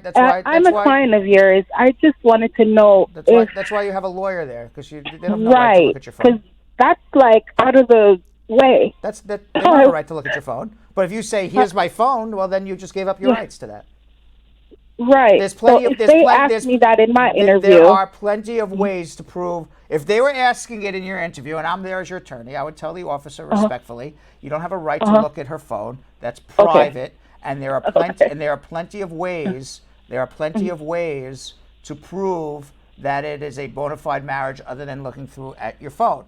If you want to be 100% certain, yet you never have this problem, leave your phone at home. You'll live without your phone for 4 hours. It's not the end of the world. Yes. Trust me, 15, 20 years ago, everybody lived without a phone. So you live without your phone for 4 hours. It's not the end of the world. All right? The world will still be there when you get back. All right. All right? Thank you, Brad. So I mean, to me, you could have a fight with the officer, and then they'll say, okay, I'm not going to look at your phone, so now I'm going to give you because that would lead right to a Stokes interview. Okay? And that doesn't mean you wouldn't get your green card. Just saying, you're going to buy a Stokes interview when you say that, but they have no right to look at your phone. So the best solution is leave your phone at home. I don't have it. Too bad. All right. Thank you, Brad. Okay? Yeah. All right. All right. Let's go to Mel in Long Island. Mel. Hi, Mel. How are you? Hello? Hi, Mel. How are you? I'm good. I have a question. I have a niece, and she got married to an American citizen. However, the marriage is not working out, and they have a financial relationship and everything. It's not working out. They're no longer in love. So she wants to know if it's okay to get a divorce and what's going to be her status if that happens. I remember you were saying it's okay to fall in and out of love. Does she have a green card? I don't know what her story is. Pardon me? Where is she at with her immigration status? You didn't fill me in on that part. No, they haven't gone through immigration. They haven't done anything. Okay, yeah. Then exactly what I said. It's okay to fall in and out of love. Excuse me, I'm not hearing you. I said it's okay to fall in and out of love. I agree with you. Okay, so she can go ahead and file a divorce. Yep, and then try to get a green card another way. Pardon me? And then try to get a green card another way. Yeah, okay. So does she have to wait a period of time during the marriage before she gets a divorce? No, get divorced and fall in love and get married again. Okay. All right? All right. Mm-hmm. Okay, thank you. You're very welcome. All right, Belgium Kim and Yadin Yo-Yo Elias. What's up? What's up? Hey. What am I, Fat Albert here? I don't know. Hey. How do you say? I don't remember how he said it. Hey. Something like that. Right. Smarter than the average man. That's the gorilla? No, that's That's Yogi Bear. That's Yogi Bear. Yogi Bear. Nice. Yeah, gorilla wouldn't be a bear, right? No. Let's do something called social media check-in. Okay. And there it is. Right. There we go. Of course. Oh, hey, there's a thing. Vanny Boo Nisbeth, who is getting her question answered first because she was the first Brad Squatter to ask a question in the Brad Squad group. So, Vanny Boo Nisbeth says, my friend is the fiance of a permanent resident. She spoke to a lawyer, and the lawyer said she's not eligible for a green card until the fiance becomes a citizen. Is that true? She overstayed by 5 years. She's not eligible for a green card until she gets married. Even if he's a resident, then she would be eligible for a green card. Not immediately, but start the process. Okay, Faith Walk, our second person off of our Brad Squad group, saying, hey Brad, if someone filed for a petition AOS asylum, can they use that fact that they left their country because of abuse by siblings over a family property? Say again? Can they use the fact that they left their country because of abuse by their siblings because of family property for AOS asylum? For an asylum, no. That's usually not going to be an asylum case because you could move to other parts of your country and not be abused by your family. And I'm not sure what social group you would be a member of. I was just looking at the comments. Angela Barrett is making some saltfish right now, which is my favorite. I love saltfish. Love it. And she says, come over for dinner. Oh, wow. Why do you have to do that to us, Brad? Where is Angela Barrett? Just to be clear, you're keeping us late, and then you're going to talk to us about food we don't get to have. Is that accurate? Somebody's having food. Oh, good. It's just not me. Not us. Right. Not us. All right. Question number 3. Anita over here torturing me. All the time. Anita said, can I petition my sister from the Philippines? We've been in the U.S. for 9 years, and I'm a citizen here. How many years will it take her to get here? Oh my God, forever from the Philippines. Yeah? Find another way. Sibling from the Philippines? Sibling from the Philippines. You want to know how long that would be? They're processing right now, July 1st, 1998. So that is 20 plus years. Yikes. All right. Craig Rose said, my friend I-485 got denied since May 16th, and he hasn't received his denial notice letter telling him why. What must he do? Do a FOIA. We've got a question from Ivana, who said, my case is placed under administrative... Wait a second now. Marge Higgs is now eating sweet potatoes and spinach on the side. What is this? Everyone's telling me their meals? I'm starving to death here. And you know what? You would be the only one who would actually see those comments if you didn't share it with us every time you saw it, Brad. Everyone stop telling me what we're eating. Ivana said, my Yes. case is placed under administrative processing since March. I'm a U.S. citizen applying for my husband, and they asked for social media conversations with them. We sent them, and they placed our case in AP since then. I contacted the embassy, and they are not saying anything. What do I do? Has it been more than 120 days? It's been since March. March to April, April to May, May to June. You got to give it 120 days. After that, you call me, and we can do something about it. File a mandamus, argue with them, but you got to give them 120 days first. All right, Drea Blue on Instagram said, would someone who has already filed an I-485 but waiting approval of the I-130 be eligible to apply for an ITN? You can always apply for a TIN number, whether you have anything filed or not. You just have to do a W-2. There I am. You just have to do a W-7 on your 1040 return. By the way, Vanny Boo Nisbeth, just for your knowledge, is having fries and barbecue ribs right now. Thank you, Brad. You're I welcome. very much appreciate it. All right, what else we got? Very much appreciate it. Jenny said, one of my friends is under age of 18 and he got caught shoplifting in the mall. He told me that they brought him back in the room and had his parents pick him up. Did you see I that? did, out the corner of my eye. The world is falling apart. That was from a Halloween from like Halloween, was it? Yeah. Something's falling from the sky, guys. Literally, it's fine. Jenny's friends, one of her friends is underage. He's under the age of 18. He got caught shoplifting in the mall, and he told me that they brought him back in the room and had his parents pick him up. They took his name, address, and date of birth and told him he has to do community service. His question is, will this affect his immigration status since he's on asylum? And if it does affect it, does it affect the whole family or just him? Well, it would affect only him, but I never heard of the mall cop saying giving out the sentence of community service. So unless he is going to he was charged with a crime and he's doing court at some point, the mall cops don't give out punishments. By the way, Kim. Yeah. First Lady Hewitt invited me and Yo-Yo over for saltfish as well, but you were not invited. Oh, good to know. Just letting you know what's going on in the comment section. Thank you, Brad. Yes, continue. Always helpful, Brad. Thank you. Me and Yo-Yo are going to eat very well with First Lady. Fantastic. Yes. Yo-Yo, yes. Does Yo-Yo's dinner plans know that? No. Nope. All right, Kiara Precious saying, I have a question on the matter. I'm from the Caribbean, and my husband is in Colorado on a B1, B2 visa. Now he wants to divorce me to marry his friend, who is a U.S. citizen, to stay in the U.S., and she resides in New York. What can I do about this situation? Well, you can't stop someone from divorcing you, and you can't stop someone from marrying someone else. Yeah, it sounds like she's trying to get back at him. Yeah, there's nothing you can do. That sucks. NC Feet said, I left the U.S. after 5 months and 3 weeks. I'm now in Africa and trying to get my I-20 for an F1 visa. If my visa is approved, would there be a problem at the airport while re-entering from the CBP officer since I stayed 5 months on a B1? No, shouldn't be a problem. Okay, Fatima saying, my father is a U.S. citizen. He filed for my brother, who's 12 years old, back in 2017. They denied the case, assuming there was no proof that he was his son. We filed it again, including the birth documents and individual family civil documents, yet they rejected the case again. Please advise, what are the paperwork we should include to convince them that he is his biological son? Who's sponsoring who? The father's? The father's sponsoring the 12-year-old son. Okay, so this is the deal. When you are a father and you are not married to the mother, you are being, for lack of a better word, what's the word I'm looking for? Just went blank on words. Like I haven't said enough words today, and now I went blank on it. You are being, I guess, they don't believe you're the father. Okay? Always. So what the law requires you to do is 2 things.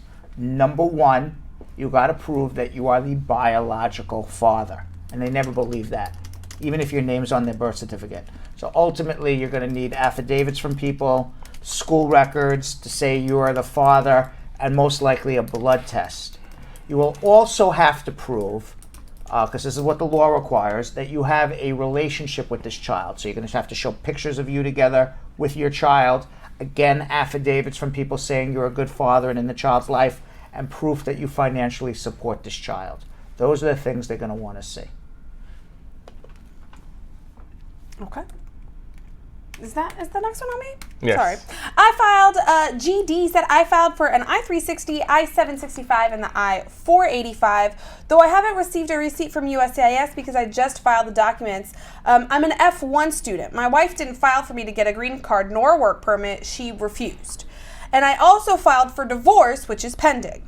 My wife and I have a 1-year-old together. During the marriage, I did work off campus without an EAD. If I work right now, will that be a negative regarding my VAWA, EAD, and AOS? No. If you work out of status or illegally or undocumented or whatever word you want to use, the fact that you file a VAWA application, adjustment of status, that would not be a red flag or deny your case or in any way or shape or form give you a problem with getting a green card. In that particular case. Okay. All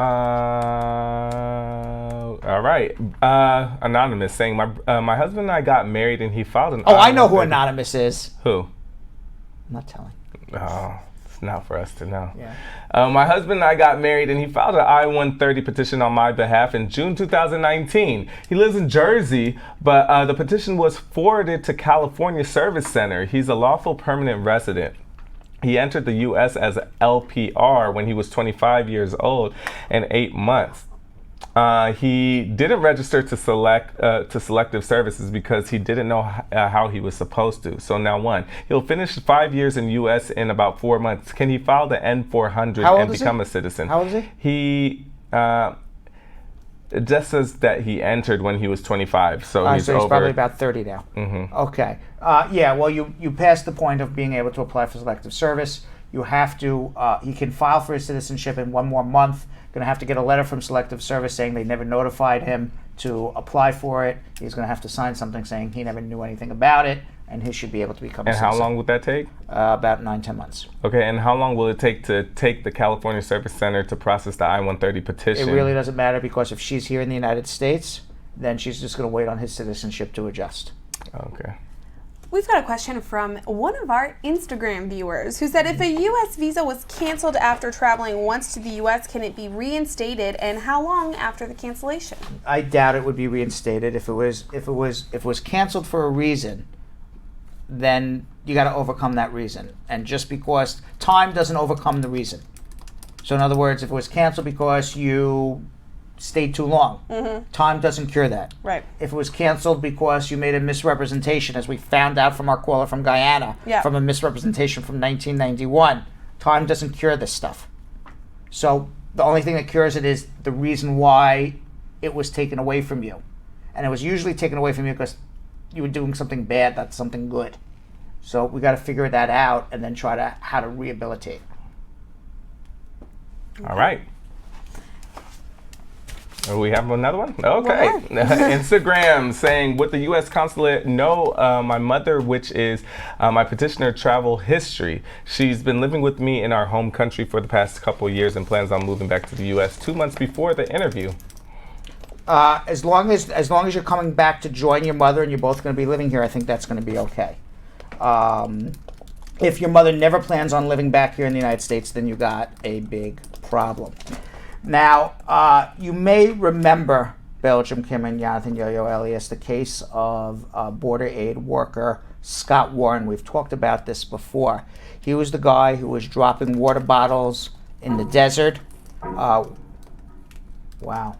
Is that the end of the world? Massive, yeah. We just heard like a huge explosion, but we're all okay. I hope that wasn't the TriCaster. Lord.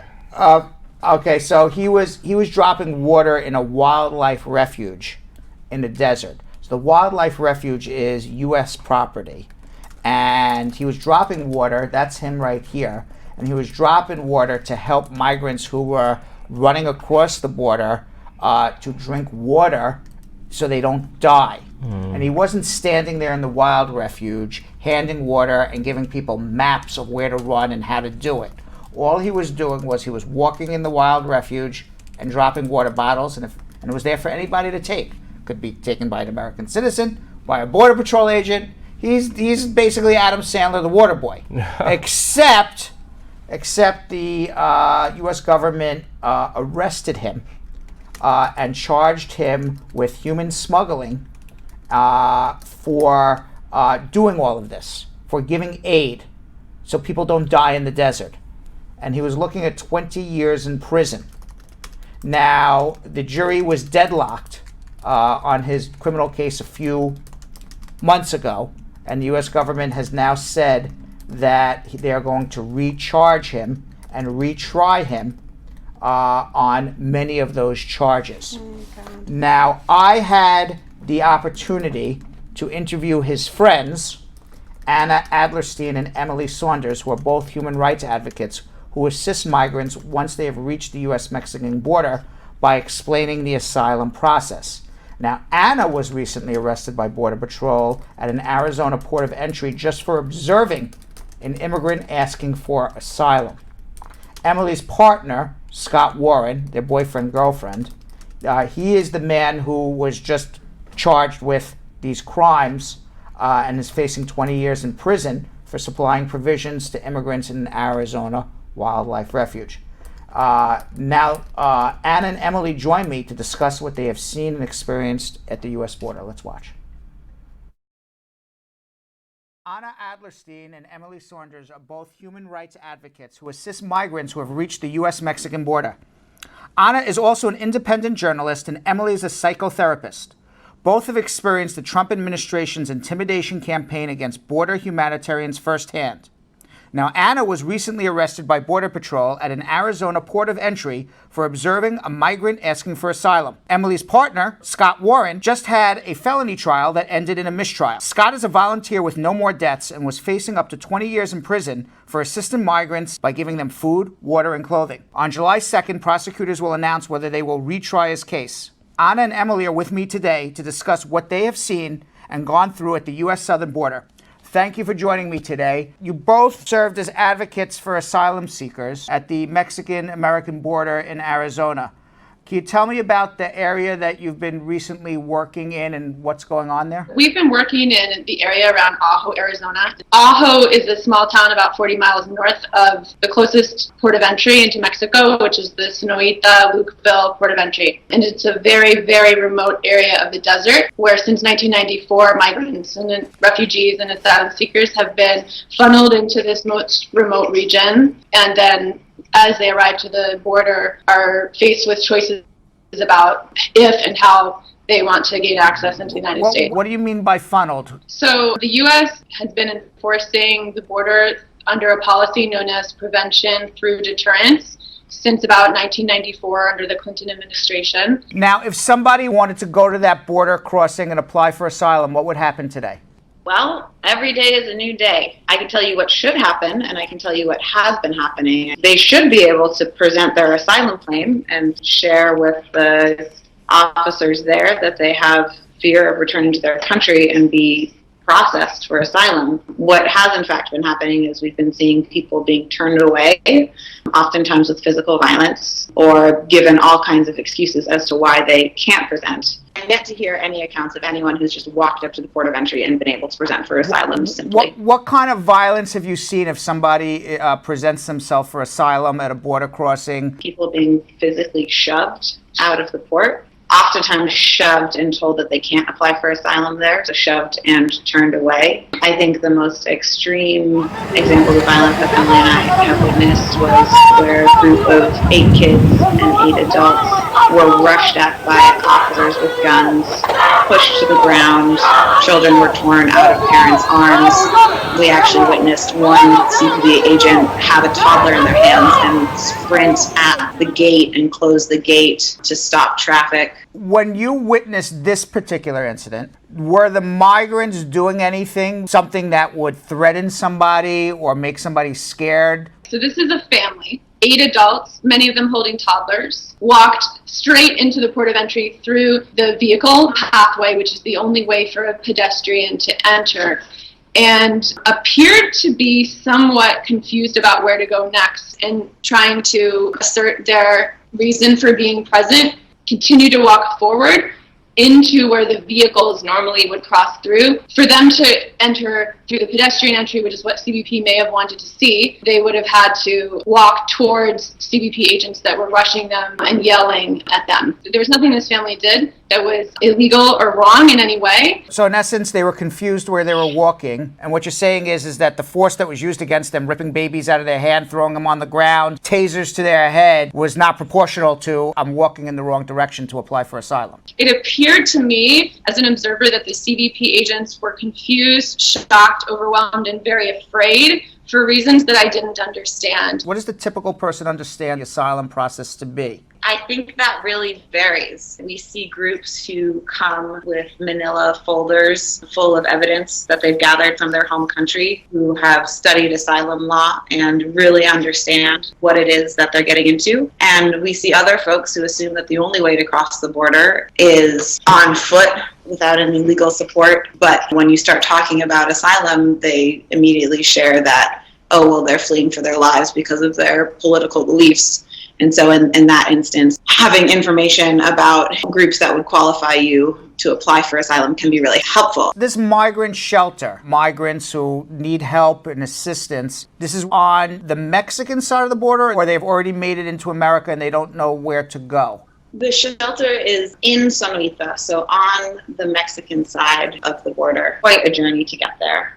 They're at the shelter since I've been volunteering there, folks mostly from Central America and Mexico. I don't know if I've met really anyone who hasn't ridden La Bestia, that infamous train, at some point to get there. Almost everyone has dealt with a lot of harrowing trauma. How often do you go across the border to Mexico? And when you come back, does Border Patrol know who you are? What are they saying to you when you come back across the border? There had been a period where I've been traveling down to Sonoita about twice a week, and they didn't know who we were really until we observed that large Garifuna family where that police brutality occurred. Now tell me, when did this happen, and tell me what happened? It was early March. It was 4 of us that were legal observers who watched this excessive use of force go down. So this family, like any other family, had a choice to make about whether they wanted to enter the United States and how. We never tell anyone how to do it. Again, we don't give legal advice either because we're not lawyers, but they had decided autonomously that they needed to enter. They also were fearing for their lives and felt that they needed to do it that day. This particular family was equipped with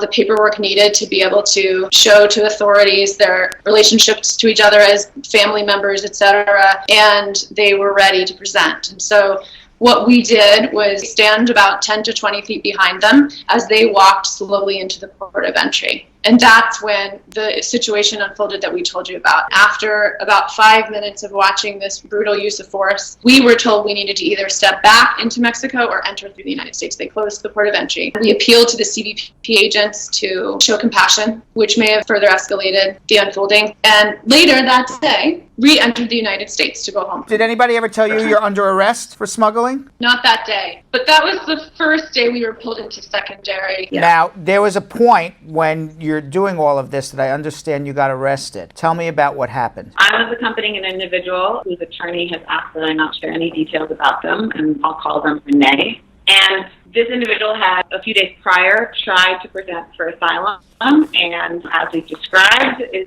typical and physically pushed out of the port. So Renee's lawyer calls in advance to alert the port that Renee is going to present. So the port is expecting Renee. So Renee walks up to the port of entry and is met by an officer who I know from previous incidents. I'm so concerned about the impact of my presence that I'm standing far enough away so that I can see that they can't see me. I watch for about 10 minutes and Renee and Officer Noriega are still talking, and it doesn't seem like there's any progress being made. So at that point I approach and I ask Officer Noriega what's happening, and the supervisor rushing out of the port says, okay, one and an illegal alien smuggler. And I'm a little confused. Mm-hmm. And he keeps rushing out and comes to me and he says, you don't know the law. You're smuggling illegal aliens. I could arrest you for that. What was the logic behind that you're an alien smuggler? At that point, all I knew is that there's an angry Customs and Border Patrol officer who's calling me an illegal alien smuggler and telling me that I could be arrested, that I will be arrested. A few steps towards the office, I asked if I'm under arrest, and he says yes. But it wasn't clear to me why accompanying an asylum seeker whose lawyer has called in advance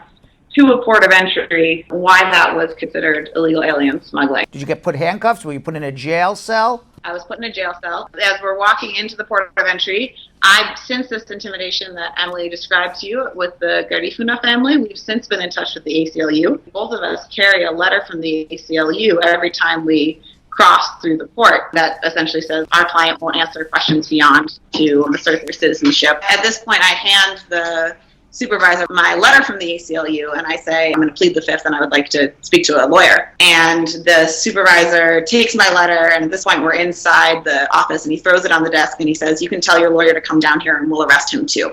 And then he puts me in a jail cell. But ultimately they let me out after about 4 hours. Were you scared at all?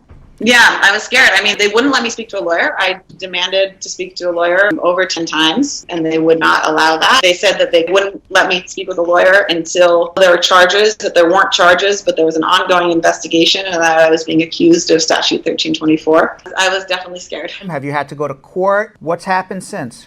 So far, no charges. They said that HSI, Homeland Security Investigations, would be following up. I did get a call from an individual from HSI who I directed my lawyer to, and they've since talked, and we haven't heard anything from him since. It sounds like more intimidation than anything else, and probably illegal detention of an American citizen. Beyond clearly intimidation, they kept saying phrases like the Fourth Amendment doesn't apply here when I would ask to speak to a lawyer. If somebody goes through all of the extraordinary steps that Renee took to seek asylum, and the result of that is the person accompanying them gets arrested, how the hell are you supposed to seek asylum? Right. The only bright side of the story is that Renee was processed that day. Good. So Renee is now in detention. So that's not really a bright side, but at least they're not fearing for their life in Mexico. Now they're just dealing with the inhumane conditions in a private detention center. Now, Emily, you have worked with No More Deaths, the same organization that Scott Warren is associated with. Now, Scott was on trial in Arizona, facing 20 years for alien smuggling because he was providing humanitarian aid to migrants in a different way in which the two of you are, but similar humanitarian aid. Now, the trial ended in a deadlock verdict. What is the solution here? I think that's a question we need to turn back towards Border Patrol, CBP, Customs and Border Protection, ICE, DHS, and the United States government. As border residents living here in homes, in neighborhoods, and going to churches where on any given day we can expect a migrant to knock on the door and plead for life-saving humanitarian assistance, our solution is to search our conscience and act in the moment according to our deepest values, according to our deepest beliefs about what a healthy society looks like. It's compassion and kindness. And we're being asked to do that in a culture where that work is increasingly criminalized. We are here witnessing something unprecedented and, yes, very scary, that has huge implications about the future of our country. Tell me what the American dream means to you, and tell me if it's changed since you've been doing this work on the ground there. It's a great question.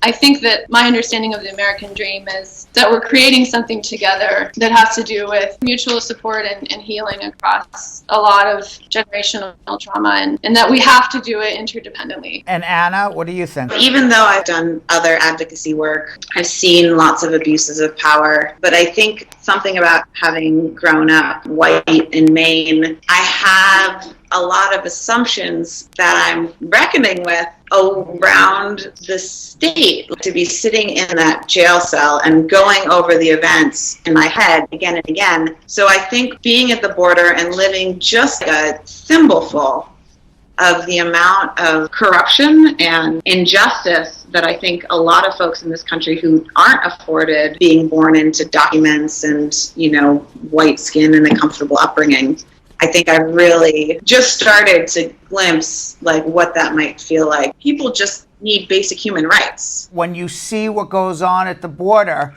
and people want to follow the rules and there's no rules to follow, and how inhumane we are to a fellow human being, you say, that ideal of the American dream is maybe an ideal, but it's really not reality. Well, thank you very much for coming on. Ana Adlerstein Emily Saunders, I appreciate your time. You're helping your fellow human beings, and I congratulate you and I cheer you on. Thanks for coming on. Thanks, Brad. All right, so I got to announce very quickly, we do have Instagram accounts. You can follow at Bradshaw Live. You on at Bradshaw Live, you're going to get the best 2, 3, 4 minutes of our show every day on Instagram. So please follow at Bradshaw Live, and you will get to see everything about Bradshaw Live, all of our guests, many of our questions, a lot of our schmooze. It's No Name Sydney is working overtime to get you a lot of content on at Bradshaw Live. You could also follow my travels and tribulations around New York City, around the world, and follow me at Real Brad Bernstein. If you are a member of the Brad Squad, and I know who you are, you can even send me a DM, and I answer your questions right there on Instagram. I do. You do? Yes. And you can follow me at Belgium Kim TV on Facebook and Instagram. And you can follow me at Jonathan Elias TV. You definitely want to, because I will be going on a trip tomorrow. Going to Greece. Oh, all right. Rub it in. But that means that all the women out there who are in love with you are going to see you in a bathing suit, so they're going to want to follow you. There you go. There you are. Really taking off the That's clothes. Right. All right. So we have a speed round. Coolio, put 3 minutes on the clock. Julian's on vacation. Coolio is going to put 3 minutes on the clock. Doing a lot of work there. He's sweating to death in there. He done took out all his braids. Yes. All right, 3 minutes on the clock, Coolio. We're going to answer 15 questions. Where's the clock? Coolio. There we go. No, it's 15 minutes on the clock. Wait, we're going to get down there. There we go. We're almost there. Almost there. Almost there. Nope. Yep. There we got go. it. All right, so you're going to start the clock on who's starting? I'll start. Okay. You ready? Go, Kim.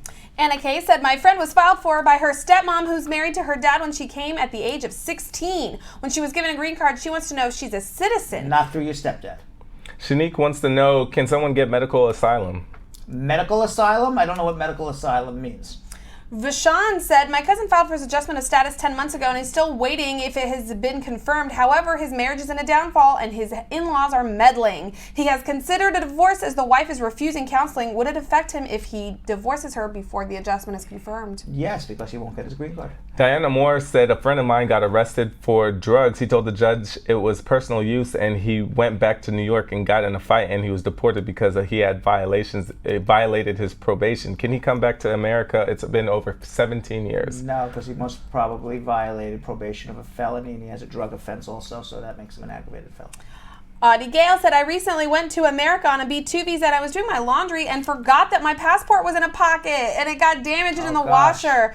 Am I going to have any problem getting it back? I spent 2 months there. Getting a visa back, you're going to have to go and tell them about the laundry problem, and hopefully they don't give you a problem. Jennifer Cornwell said, my dad petitioned for me under a category of married daughter of a U.S. citizen, and I have waited 12 years. My priority date has come current. However, I filed my I-824 since December, and all I received is receipt. Also, I was on an A2 visa.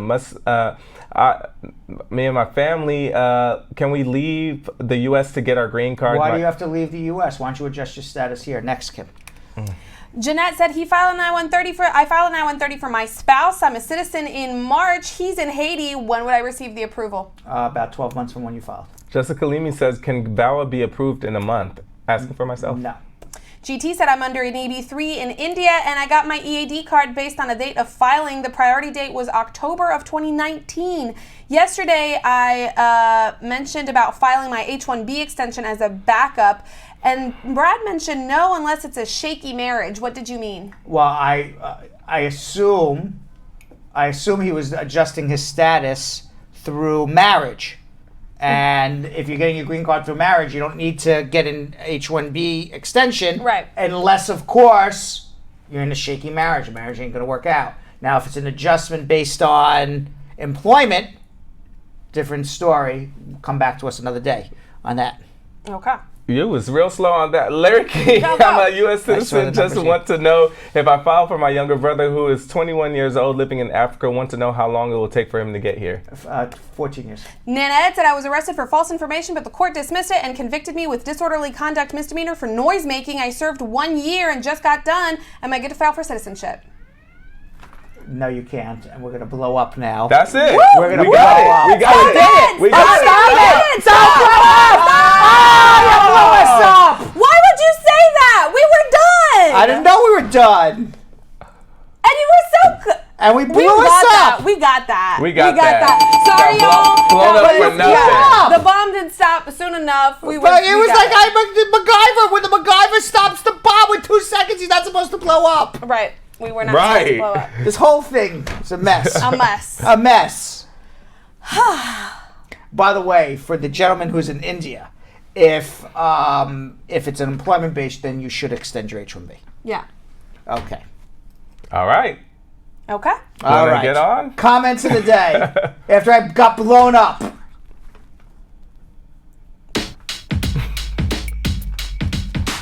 Can't believe I got blown up and I did it. And you did it. You did it. But we didn't get blown up for real, for real. Not for real, for real. Yeah. All right. At some point, they're going to come back to us so we can do a comment of the day. Did it just freeze? That would be really funny. Nope. There we are. Hello! Comments up the day. This is because we got blown up for no reason. Yes, that's All right. Our first comment of the day comes from Shanique Wynn saying, instead of buying a pair of shoes that's so expensive, why don't y'all help feed the hungry families? There it is. Thank you. Thank you. I love that. By the way, Rob J. Roberts says the bomb blew up. Failure. Of course, Mr. Negative. Thank you. And finally, from Fearless Michelle, she said, squat up, family. I'm watching from 30,000 feet in the air. I couldn't miss you. Oh, wow. She paid for the Wi-Fi to watch us. That is. She paid the $7.99 for the Wi-Fi in the air. $8, and it's not even reliable Wi-Fi. That's right. Yeah, you cut out. Wow. By the way, all the problems you saw, we were perfect. It was the Wi-Fi. It was definitely the Wi-Fi. We'll see you all tomorrow. Thanks for watching.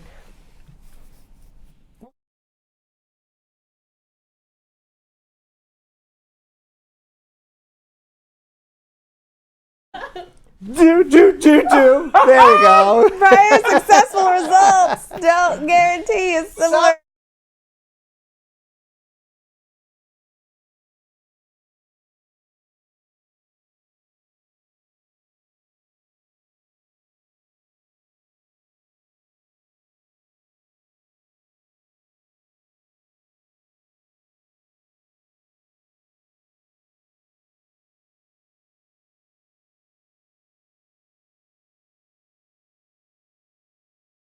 So, Sam, as part of the production, we have to say this disclaimer at the end of the show. Do you mind reading it for me?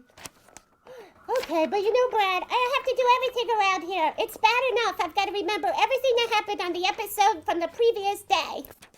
Forget it. I'll do it. The proceeding was information only and not specific legal advice. Consult an attorney about your individual situation. Prior successful results do not guarantee a similar outcome in the future. To make an appointment with the Spar and Bernstein Law Firm, located at 225 Broadway in New York City, call 1-800-529-5465. That's 1-800-529-5465. Easy to remember, 1-800-LAWLINK. That's 1-800-LAWLINK. Once again, make a call to 1-800-529-5465. And of course, link up with the law offices of Spar and Bernstein, located at 225 Broadway on the 5th floor. If I were you out there, make the call, make the link, make the connection, make it Spar and Bernstein. 1-800-LAWLINK. That's 1-800-529-5465. And now, conveniently located in Hartford, Connecticut on 1 Congress Street. Visit us in Connecticut or in New York at 225 Broadway. That's 1-800-529-5465. 1-800-LAWLINK. 1-800-529-5465.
are you doing?